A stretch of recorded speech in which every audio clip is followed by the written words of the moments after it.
Hey guys, welcome back to the Calibrate Tools and DIY channel. Today we're going to talk about water heater maintenance. So stick around, I'll see you right after this.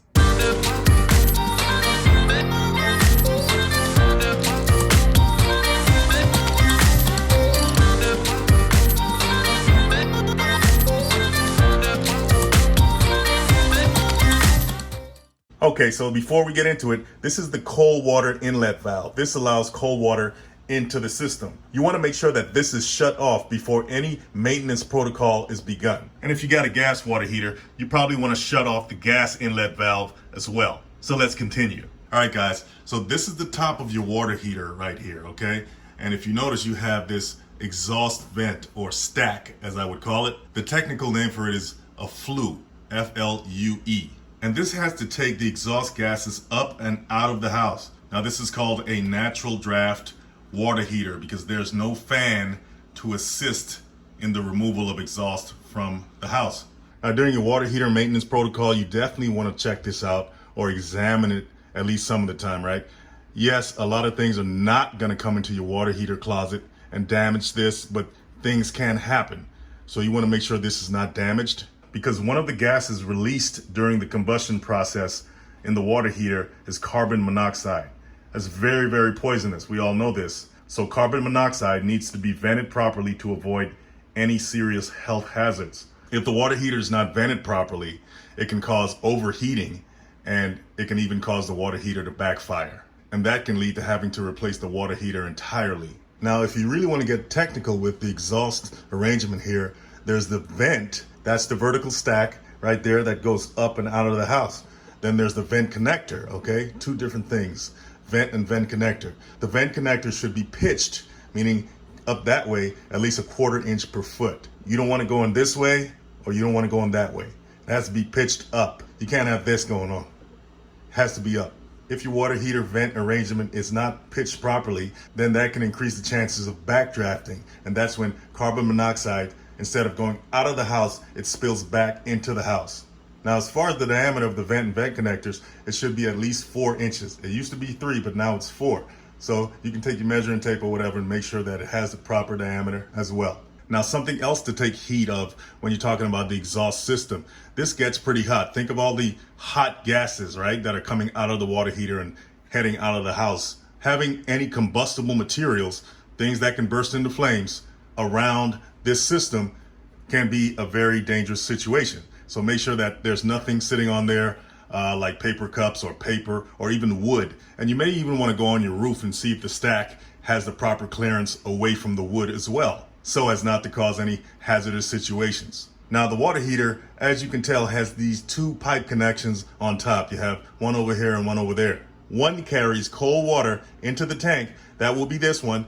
Right here it says cold and it's blue. The water goes through the heating process in the water heater and comes out this one and enters the plumbing system in the house. And that's why that's red and that says hot. Now, you want to make sure that these connections are not loose or anything like that, okay? So you want to make sure that it's nice and tight on there. And if you see any rust or any oxidation on them, that's also a telltale sign of degradation and the possible need for replacement. So just give it a thorough inspection of the things that you can't see readily, like how tight it is. So just take a crescent wrench and give these connections a slight twist clockwise just to test them out. All right, guys, now this right here is the temperature and pressure release valve.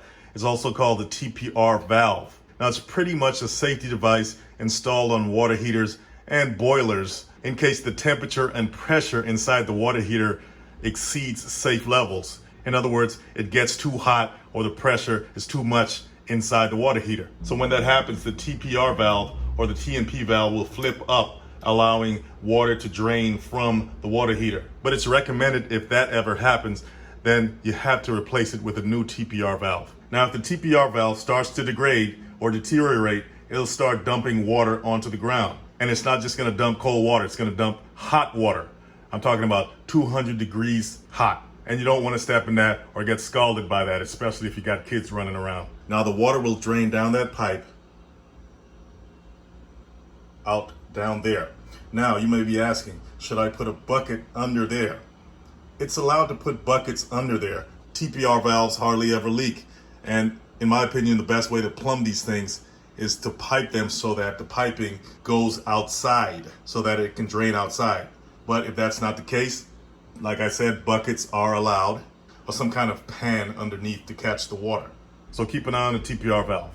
Okay, now this right here is the drain, okay? It's obviously located at the bottom of the water heater or near the bottom, and it's recommended that you drain the sediment that collects on the bottom of the tank every year, every 12 months. Because if you leave any sediment or minerals to build up in the tank, your water heater could start leaking.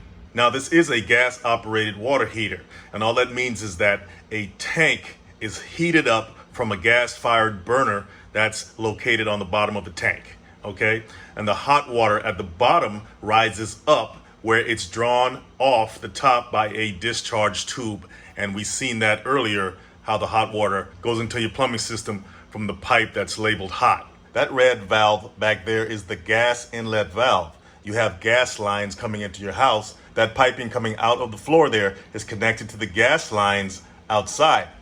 And that gas inlet valve allows gas to come into your water heater. Right now it's on, it's parallel to the pipe. If it's turned at a right angle to the pipe, then you shut your gas off. Right now it's on. So the gas is coming into the gas control, which is this right here. So you want to make sure that the valve itself is not broken or anything like that, or damaged or loose, and that the lines are also in good condition. You want to make sure that the connections are good as well, especially the connection here coming into the gas control.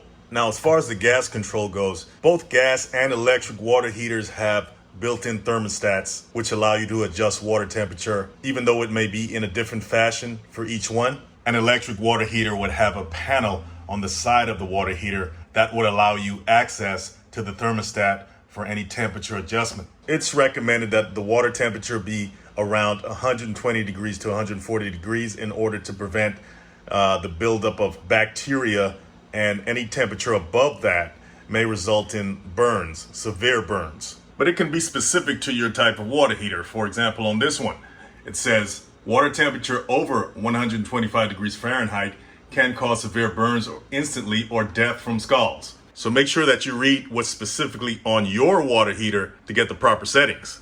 Now the flashing light on this gas control will tell you a lot as well. It tells you the status of the flashes, how many flashes are normal. For example, 1 flash means that it's operating under normal conditions. 2 flashes means the thermopile voltage is low. 3 flashes means the water is heating slow. 4 flashes is a high temperature shutdown. 5 flashes is a temperature sensor failure, and so on.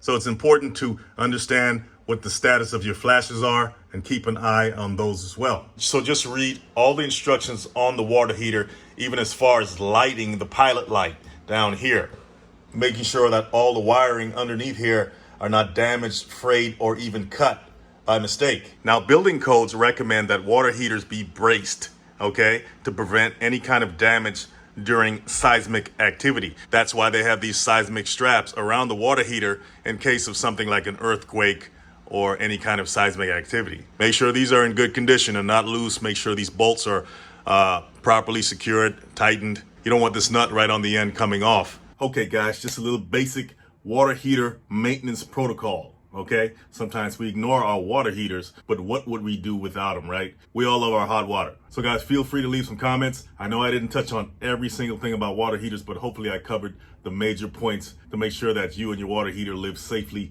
together. Don't forget to go to calibrate.com, support the channel. Got some great products out there. Sign up for the email list while you're there. See you next time.